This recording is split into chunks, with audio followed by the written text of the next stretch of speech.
എല്ലാവരും ഇന്ത്യ പാകിസ്ഥാൻ യുദ്ധഭീതിയിലാണല്ലോ. യഥാർത്ഥത്തിൽ യുദ്ധം തുടങ്ങിയാൽ എന്ത് സംഭവിക്കുമെന്ന് ചിന്തിച്ചിട്ടുണ്ടോ? ഇനി തുടങ്ങിയാൽ റഷ്യ ഉക്രൈൻ യുദ്ധം പോലെ നീളുമോ? ഒറ്റ വാക്കിൽ പറഞ്ഞാൽ ഇല്ല എന്ന് പറയേണ്ടി വരും. യുദ്ധം നീട്ടിക്കൊണ്ടു പോകാൻ പാകിസ്ഥാന് കഴിയില്ല. എന്നാൽ ഇന്ത്യയെ തോൽപ്പിക്കാനാണെങ്കിൽ അതിനും അവർക്ക് പറ്റില്ല. പാകിസ്ഥാനിലെ പല പ്രമുഖരും നടത്തിയ പ്രസ്താവനകളിലൂടെ ഒന്ന് പോയാൽ ഇത് നമുക്ക് മനസ്സിലാവും. പുതിയതായി പാകിസ്ഥാനിൽ നിന്ന് വരുന്ന വാർത്ത പാകിസ്ഥാന് ഇന്ത്യയുമായി 4 ദിവസത്തിൽ കൂടുതൽ പിടിച്ചു നിൽക്കാൻ പറ്റില്ല എന്നാണ്. കാരണം അത്രയ്ക്ക് ശോചനീയാവസ്ഥയിലാണ് പാകിസ്ഥാൻ. കുറച്ചു മുമ്പ് പാകിസ്ഥാന്റെ പഴയ ആർമി ജനറൽ ഖമർ ജാവേദ് ബജ്വയുടെ വാക്കുകൾ കടമെടുത്താൽ, നമ്മുടെ ടാങ്കുകൾ പ്രവർത്തിക്കുന്നില്ല, യുദ്ധം ചെയ്യണമെങ്കിൽ ഇന്ധനം വേണം, അതും നമുക്കില്ല, ആവശ്യത്തിന് വിദേശ നാണ്യവുമില്ല, ആവശ്യത്തിന് വെടിക്കോപ്പുകൾ വരെ നമ്മുടെ പക്കലില്ല. അത്രയ്ക്ക് മോശമാണ് പാകിസ്ഥാന്റെ അവസ്ഥ. ഇത് അയാൾ പത്രക്കാരുടെ ചോദ്യത്തിനായുള്ള മറുപടിയിൽ പറഞ്ഞതാണ്. കൂടാതെ കയ്യിലുണ്ടായിരുന്ന ഷെല്ലുകളും വെടിക്കോപ്പുകളും ഉക്രൈന് വിറ്റ് കാശാക്കി.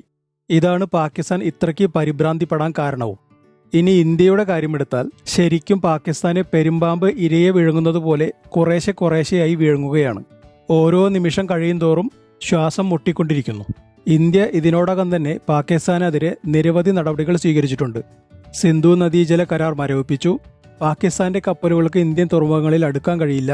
പാകിസ്ഥാൻ ഫ്ലൈറ്റുകൾക്ക് നിരോധനം ബാധകമാണ്. കൂടാതെ ചരക്ക് നീക്കവും തപാൽ സർവീസുകളും നിർത്തിവെച്ചു. ഇങ്ങനെ പോകുന്നു ഇന്ത്യയുടെ ഓരോ നടപടികൾ. ഇതിനിടെ നമ്മുടെ ഒരു BSF ജവാനെ പാകിസ്ഥാൻ പിടിച്ചുകൊണ്ടുപോയി. സാധാരണയായി ഇന്ത്യയുടെയും പാകിസ്ഥാന്റെയും പട്ടാളക്കാർ അതിർത്തിയിൽ ഇടയ്ക്കിടെ പോകാറുള്ളതാണ്. അത്രയും നമ്മുടെ ജവാനും ചെയ്തുള്ളൂ. ഇപ്പോൾ അദ്ദേഹത്തെക്കുറിച്ച് ഒരു വിവരവുമില്ല. ഇന്ത്യയും പാകിസ്ഥാനും പരസ്പരം വലിയ തരത്തിലുള്ള സൈനിക വിന്യാസങ്ങൾ നടത്തിയിട്ടുണ്ട്.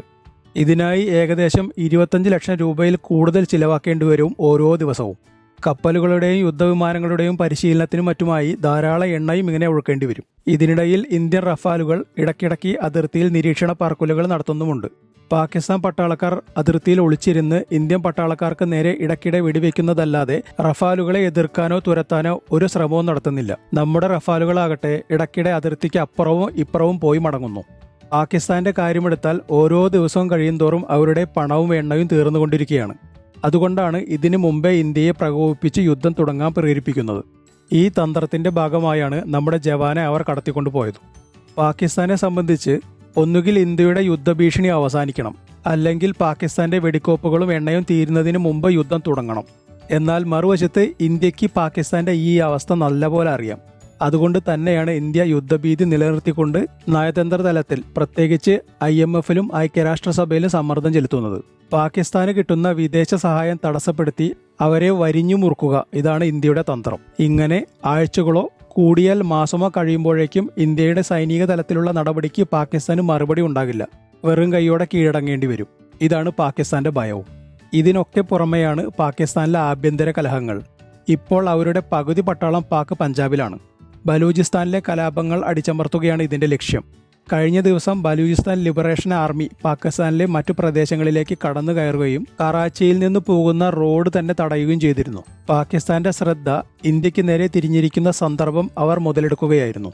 ഇനി പാകിസ്ഥാന്റെ കയ്യിലുള്ള പീരങ്കി ഷെല്ലുകളും റോക്കറ്റുകളും വെടിക്കോപ്പുകളും ഉക്രൈന് വിറ്റ് കാശാക്കിയ കാര്യം ഞാൻ നേരത്തെ പറഞ്ഞല്ലോ. യഥാർത്ഥത്തിൽ ഇത് വാങ്ങിയ ഉക്രൈന്റെ കാശ് പോയി. ഇങ്ങനെ പാകിസ്ഥാൻ വിറ്റ യുദ്ധസാമഗ്രികൾ ഉക്രൈൻ പട്ടാളക്കാരുടെ തന്നെ ജീവനെടുക്കുന്ന അവസ്ഥയുണ്ടായി. പാകിസ്ഥാനിൽ നിന്ന് വാങ്ങിയ ഈ ആയുധങ്ങൾ ഉക്രൈൻ പട്ടാളക്കാരുടെ കയ്യിലിരുന്ന് പൊട്ടുന്ന അവസ്ഥയായപ്പോൾ അവരതെല്ലാം ഒഴിവാക്കി. ഉക്രൈനിലെ പട്ടാളക്കാരെ ഉദ്ധരിച്ച് ചില മാധ്യമങ്ങൾ തന്നെയാണ് ഈ വാർത്ത പുറത്തുവിട്ടത്. ഇനി യുദ്ധക്കപ്പലുകളുടെയും എയർക്രാഫ്റ്റുകളുടെയും കാര്യമെടുത്താൽ, ഇന്ധനമില്ലാതെ അത് പ്രവർത്തിക്കില്ലല്ലോ. പാകിസ്ഥാനുമായി 1965ലും 71ലും യുദ്ധം നടത്തിയ ഇന്ത്യക്ക് കൃത്യമായി അറിയാം അവരുടെ ആയുധശേഷിയും യുദ്ധതന്ത്രങ്ങളും. അതുകൊണ്ടാണ് ഇന്ത്യ സൈനിക നടപടി നീട്ടിക്കൊണ്ടു പോകുന്നതും. അതായത് പോരാട്ടത്തിന് മുമ്പ് തന്നെ ശത്രുവിനെ ക്ഷീണിപ്പിച്ച് അവശനാക്കി തോൽപ്പിക്കുന്ന തന്ത്രം. ഓരോ ദിവസം കഴിയുന്തോറും പാകിസ്ഥാൻ തോറ്റുകൊണ്ടിരിക്കുകയാണ്.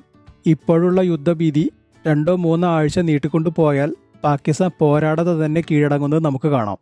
ഇനി ഈ വിഷയത്തെക്കുറിച്ചുള്ള നിങ്ങളുടെ അഭിപ്രായങ്ങൾ കമന്റായി രേഖപ്പെടുത്തൂ.